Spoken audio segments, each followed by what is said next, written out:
I think there's a lot of lessons to be learned here. Chief among them, I think kind of acting from that quarterback insecurity place, and I think there's a league wide lesson here in that either you're swinging big or you're trying to strike gold.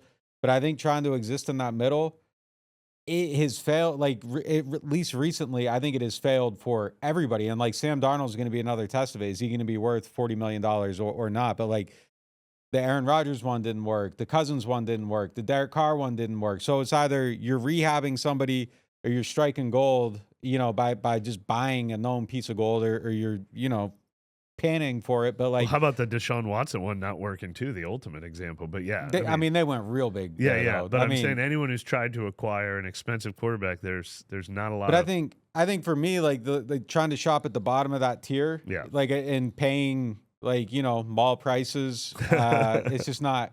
I just don't think it works. I just Yeah. don't think it works. I mean, I'm sure there's examples out there everywhere, but for me, like that feels like going out and paying $40 million for Darnold. It's different if you have like Gino or Baker or whatever, and you make it work with your Yeah. team and you pay them and they stay there and you're kind of building around them. But even then, I still feel like you're kind of stuck. But like going out and just buying a guy with a cap Yeah. and paying full price to walk in the door, to me, it just doesn't make a lot of sense anymore. Well, look, and I think it makes sense if you. We've said this about Derek Carr. I mean, the title of this segment is "Why Didn't Derek Carr Work in New Orleans?" I think the best way to describe Derek Carr is we've said it a million times. He's a quarterback you can win with. He's not a quarterback you can win because of. So if you have an established football team and you've got like almost every piece in place, then I think you can go out and you can go ahead and win with a Derek Carr Sure. or a Brock Purdy in San Francisco or even Baker Mayfield in Tampa Bay to an extent. But that's what it's got to be. I mean, if you're going to pay for that type of quarterback, you got to be the good team who doesn't have a ton of holes and who can win. Well, And Brock you just Purdy's need that. free though. Yeah, but I'm saying caliber of quarterback or Yeah. whatever.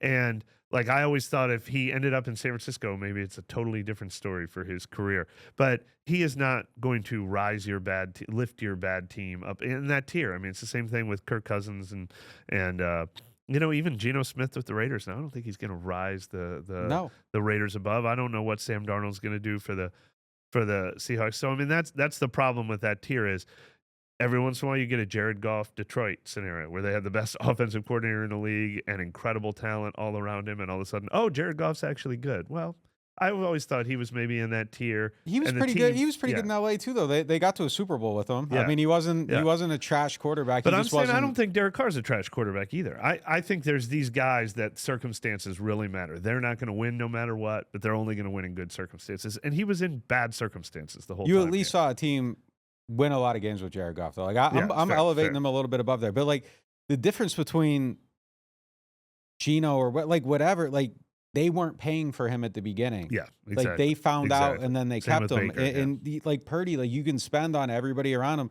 Once you have to pay Purdy, and now all of a sudden that quarterback is expected to lift people up. Like it's what you see with any rookie quarterback. It's like they come in and you have Patrick Mahomes and you have a loaded offense and there's superstars across the board. And then all of a sudden by year 5, year 6, it's like, oh, the quarterback has to be good because we can't spend on it's all true. these guys around It's them true. anymore.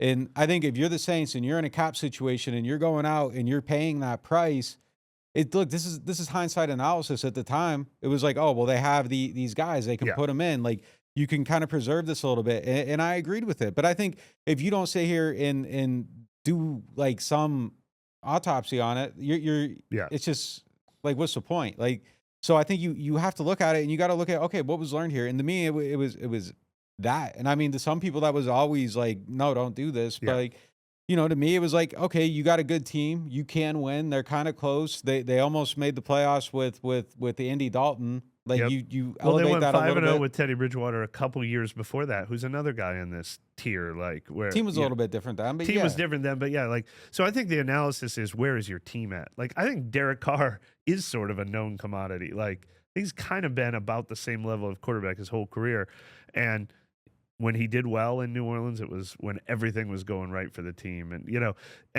the Saints were in a weird place in 2023. They still had a lot of guys who had a couple of years left, maybe had a couple of years left, including Michael Thomas at the time.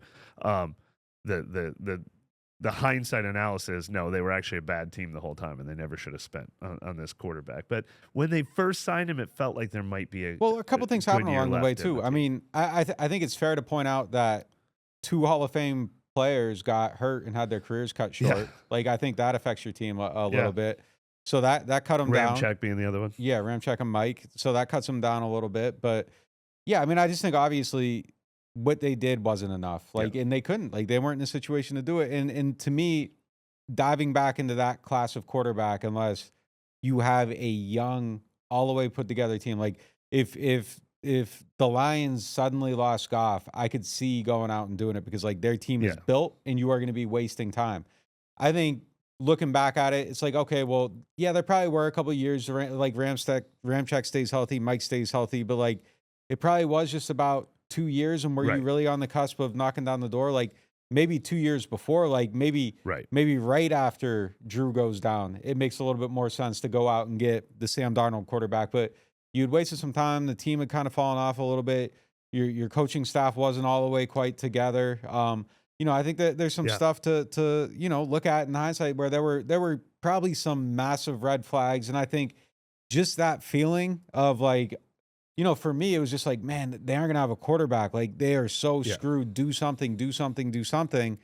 I'm now looking at it, going through it. It's like, well, all right. Like I'm not scared of that anymore. Like go be bad. Like who cares? What's the difference? Like, and a lot of people wanted that at the time. And I think half the fan base seemed to want that at the time. The 2023 Saints were in a very weird place. Like, I didn't think they were at tear it down level yet because we just mentioned Michael Thomas and Ryan Ramczyk. But think of Alvin 2 years ago, DeMario 2 years ago, Cam 2 years ago. Did they still have Armstead in his first year? I think it was the same offseason that he left, maybe. But they had a team that, boy, it would have been a waste to just throw it all. Armstead left the Watson summer. Okay. It would have been a waste to throw it all away at that time. We all saw this future coming, but it felt like they were 2 years away from hitting rock bottom. And it was it worth trying to hang on for those last 2 years? And a lot of people are like, no. I've said a million times, I think their alternate reality could have been the Buccaneers the last couple of years. They also had an older team. Well, that probably is and they signed Baker Mayfield. That probably is the reality if you don't take Ramczyk and Mike off that team. Yeah, like exactly. it's possible. Yeah. Like those guys are major difference So I don't makers. hate the signing. I never hated the signing. I hated keeping him this year, especially when his price went up from $30 million to $40 million, and all those guys we just mentioned are 2 years older or not on the team anymore. But in hindsight, even though, yes, obviously everybody who said, no, tear it down now, please don't try to hang on for 2 more years, those people have been proven right. But I don't hate what they did in 2023, but this is absolutely what's needed in 2025. In hindsight, I hate it. Like I have to hate it because everything disintegrated. It didn't work. You wasted time. You spent a lot of money. You kind of like the culture of the team eroded a little bit around it. Like I can't. I don't look at anything that happened the last 2 years and say that was positive. No, I get it. Last year was complete ass. Like and you got the quarterback fighting with people on the field. Yeah. Nothing works. They lose all these games, and they just wasted 2 years. The coach got fired because of it. Yeah, I think it's is terrible. Dennis Allen still here if they took a different approach and they gave him 3 years to rebuild or whatever? The coach got fired because of how bad this didn't work. The entire coaching staff is gone because of that. So there's no question that DA chose his own path, though. He picked to go get. It was Derek the wrong choice for him. Yeah, it was the wrong choice for him. I mean, so sure. he wrote his own fate. Kellen kind of was going to ride it out for a year and then move on probably. So he's writing his own fate his way. But I mean, I understand the logic of going to get him. Yeah. But in hindsight, it was the worst possible move, and I hate that they wasted 2 years, and I hate that. Look, I hate that the fans had to sit through 2 years of like hating a team that had nothing likable about it the last 2 years. They watched Mike go away, they watched Ramczyk go away, they watched the quarterback. It just never connected, was never likable. You can win 7 games, you can waste time, but it's just like nothing was fun. Everything it felt like getting your tooth drilled with no Novocaine for 2 years. And I mean, that's rough. I'm glad it's over. 100%. The sky's bluer today. Birds are chirping.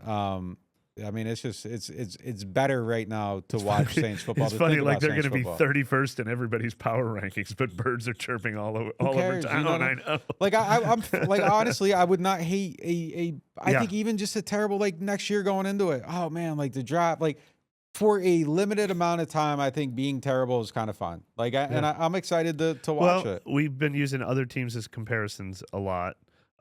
This reality feels closest to the Tennessee Titans over the last couple of years, where they took Will Levis at almost the exact same spot in the draft, and Will Levis showed glimpses at times, but then over the course of getting 2 years to show he wasn't the guy, and they ended up with the first pick in the draft this year. So they probably feel okay with where they've been now, you know.